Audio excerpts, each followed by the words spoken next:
fantastic way to start your finals campaign. I guess it goes without saying that the boys must be really chuffed with a win like that. Oh, look, yeah, certainly quite excited. It's the first time we've had a final at Windsor Park for a long time. I suppose a difficult situation where you're playing a side that you've played the week before, but really excited with the result. I guess there was always the talk during the week was there was a bit of cat and mouse last week. Not really sure how today's game was actually going to shape up in comparison to the week before. Yep. How big an advantage is it to have played the team that you're playing the week earlier? I guess it goes both ways, but you had a chance to really see them out and then just capitalise today. Yeah, for sure. Look, I suppose with both sides had a few quality players out last week, so we certainly knew it was going to be a little bit different. So I think really we just try to control what we can control, and certainly the ins that we sort of got back, we felt as though that really added to our squad.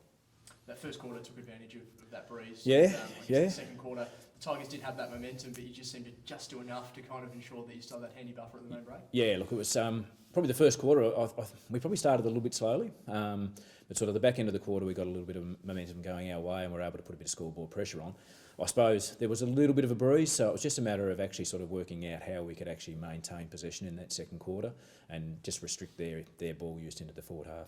Tim Bristow, milestone game for him, and it's a big, I guess, event for the club. This guy coming back, he's been a champion of the club, playing his 150th. He certainly stood tall when it mattered today. Just a leader, Timmy, and look, a leader not only on the field but off the field. So he's a great clubman. Look, I've been involved pretty much in all of those 150 games that Tim's been here. So I can certainly say that he's one of the great clubmen that we've had in the modern generation.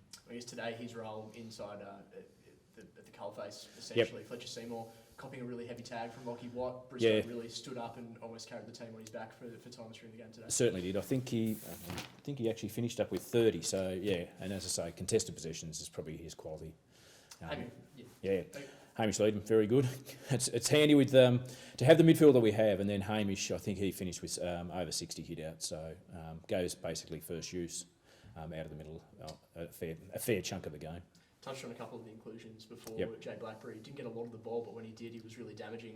For a guy like him to bob up and kick 3 goals, it's just quality finisher. Like however many possessions Jay gets, it's usually a double effect because he basically uses it so well. It's either scoreboard or we're maintaining possession of it. So so look, certainly him coming back in, as you mentioned, Fletcher coming back in, Dylan Riley probably could have put a few more goals on the board, but overall I think it was the guys that came in really served their role. Young Jared Dakin, second game back in football, first game back at the club after a shoulder reco. Really seemed to work his way into the game. How did you assess his first game back? Look, for Dakes, he's done everything right through the. He had the surgery early. We probably thought that he wasn't going to play at all. So we sort of got a little bit of a buzz late in the year when there was a chance that he may have been coming back. And first club game today, and he just really. He's a quality player, a quality young player. So, he gets an opportunity to probably play the final series with us, which is great. A lot of those guys, like the Ryan Tyrrells of the world, Miller Hodge, they probably don't get the plaudits of some of their teammates, but again, just seem to continuously get the job done. We actually talked about it after the game, our young backline. So I thought today, Simon van der Velde, who last week was probably quite soundly beaten, and he's basically come out, and I think Mickey Paul only had 4 possessions and didn't kick a goal, so really good contest there. And I thought probably Jacob Boyd's probably best game for the club as well.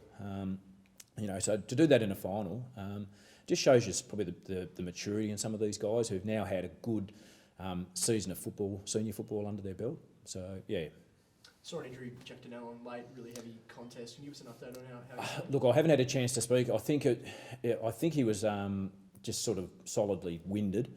So I haven't had a chance to catch up with Donzi yet just to see how he is. So he's tough though, Jack. So I'm sure he'll be putting his hand up to play next week. Any other injury concerns over the game? No, not at all. I think just your general wear and tear from a final. So but other than that, I think everything looks okay. So I guess had good results against Lauderdale and Glenorchy throughout the year. I guess by the looks of it, this game's going to go right there. It is. We sort of there's no planning at this stage. I think it's only 3 or 4 points the difference at the moment. So.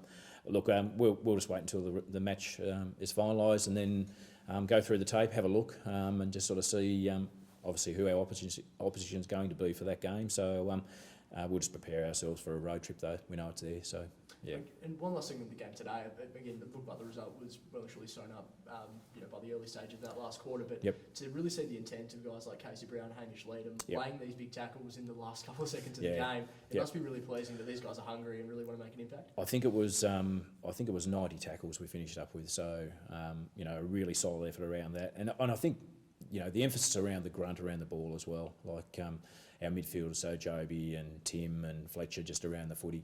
The last quarter they were still boring in there, so giving us first use of the footy. And Fletcher did have to wear a pretty heavy tag today. I know he has a lot. Yes, of He really did work his way into the contest, but to not be relying on Thorpe to kick a bag of 6 and for Fletcher to be racking up 40 touches every week, it must be pleasing. We've said that all year. Probably in the past, well certainly last year, we relied on Mitch to kick a lot of goals for us. Now we just seem to get an even spread of goal kickers, which is really good. We don't necessarily rely on a forward or a few forwards. We can actually really spread it quite well. So that's pleasing from that point of view with our forwards. Yep.